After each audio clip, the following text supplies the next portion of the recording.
Olá, gente querida. Hoje é sábado, dia 15 de novembro. A memória facultativa de Santo Alberto Magno, mas é também o aniversário da minha mãe, Dona Maria Ida, por quem oro neste dia de modo especial. O texto do Evangelho de hoje é de Lucas, capítulo 18, versículos 1 a 8. Naquele tempo, Jesus contou aos discípulos uma parábola para mostrar-lhes a necessidade de rezar sempre e nunca desistir. Jesus disse: Numa cidade havia um juiz que não temia a Deus e não respeitava homem algum. Na mesma cidade havia uma viúva que vinha à procura do juiz pedindo: Faze-me justiça contra o meu adversário. Durante muito tempo o juiz se recusou. Por fim, ele pensou: bom, eu não temo a Deus e não respeito homem algum. Mas esta viúva já me está aborrecendo. Vou fazer-lhe justiça, para que ela não venha a agredir-me. E o Senhor acrescentou: Escutai o que diz este juiz injusto. E Deus não fará justiça aos seus escolhidos, que dia e noite gritam por ele? Será que vai fazê-los esperar? Eu vos digo que Deus lhes fará justiça bem depressa. Mas o Filho do Homem, quando vier, será que ainda vai encontrar fé sobre a terra? Palavra da salvação. Glória a vós, Senhor. Minhas irmãs e meus irmãos, o texto do Evangelho de hoje pode ser dividido em três pequeninas partes. Primeiro, o versículo 1. Aí nós encontramos a introdução. Depois, versículos 2 a 5, a parábola da viúva e do juiz iníquo. E, finalmente, versículos 6 a 8, que é a atualização que Jesus faz da parábola para os seus discípulos. Lucas, na introdução da parábola, dá o significado dessa parábola. Lucas diz que Jesus conta esta parábola para mostrar-lhes a necessidade de rezar sempre e nunca desistir.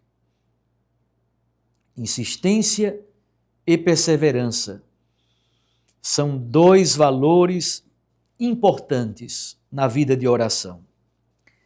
Somente quem confia muito em Deus e está muito necessitado de uma graça mantém-se irredutível na súplica. Deus atende aquele que com perseverança testemunha o desejo de que se faça justiça e assim revela todo o seu amor, a sua amizade para com Cristo Jesus. O tema da oração é muito caro ao Evangelho de Lucas. Em todas as grandes decisões de Jesus, antes ele se encontra em oração.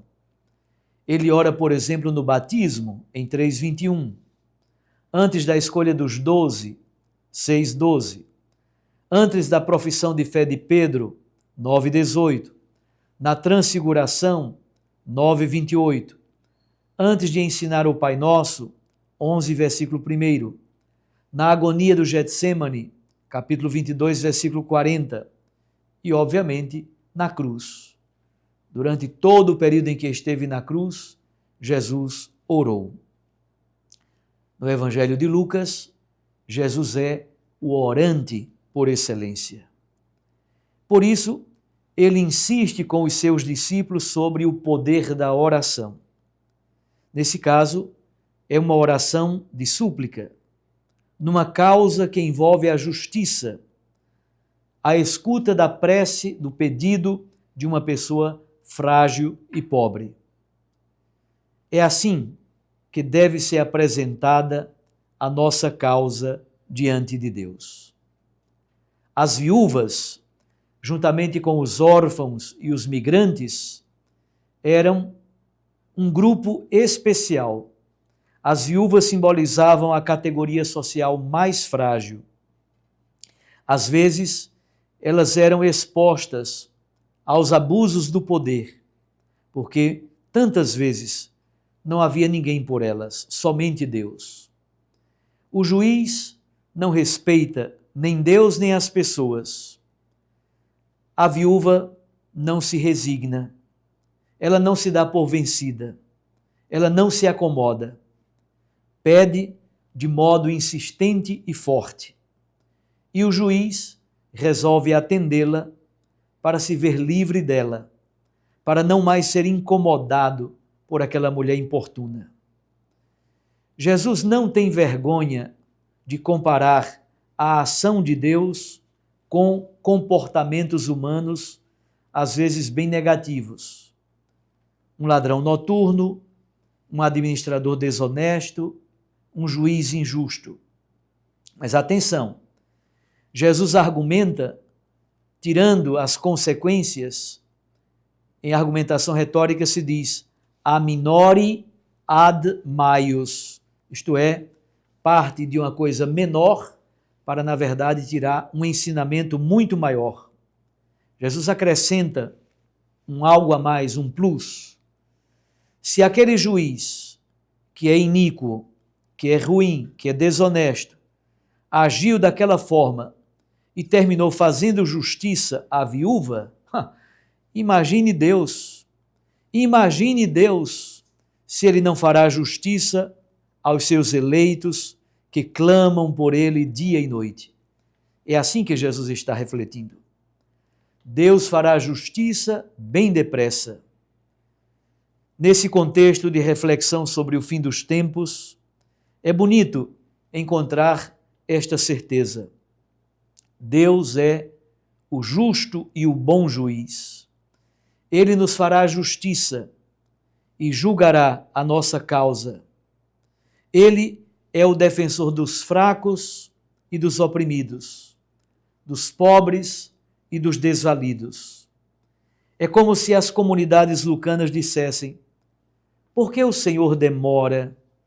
Por que ele não escuta logo a nossa prece? Em tempos de perseguição e de dor, nossa impaciência não consegue compreender o aparente silêncio de Deus. Mas ele nos escuta. Continuemos então firmes na perseverança. Os pensamentos de Deus não são os nossos. Os tempos de Deus não são os nossos. Deus nos escuta no tempo dele e para o nosso bem. Pedagogicamente, ele nos forma. Mais uma vez, assim como ontem, Jesus conclui o trecho do Evangelho com uma frase meio enigmática. O Filho do Homem, quando vier, será que vai encontrar fé sobre a terra? A pergunta de Jesus parece ter relação com o versículo introdutório, sobre a necessidade de orar sempre e sem desanimar. O Filho do Homem, na parousia, encontrará comunidades vivas, entusiasmadas, comunidades de fé. É isso que nós esperamos. Comunidades que esperam confiantes no Senhor, com a palavra de Deus na mão, a oração nos lábios e no coração e a caridade que sai pelas mãos e pelos pés. Como se percebe, a oração tem fundamento na fé, na adesão pessoal a nosso Senhor Jesus Cristo. Oração incansável, baseada na fé e na esperança do Senhor que vem. Um abraço, fique com Deus e com sua Mãe Maria Santíssima. Eu os abençoo, em nome do Pai, e do Filho, e do Espírito Santo. Amém. Pronto, paramos por aqui.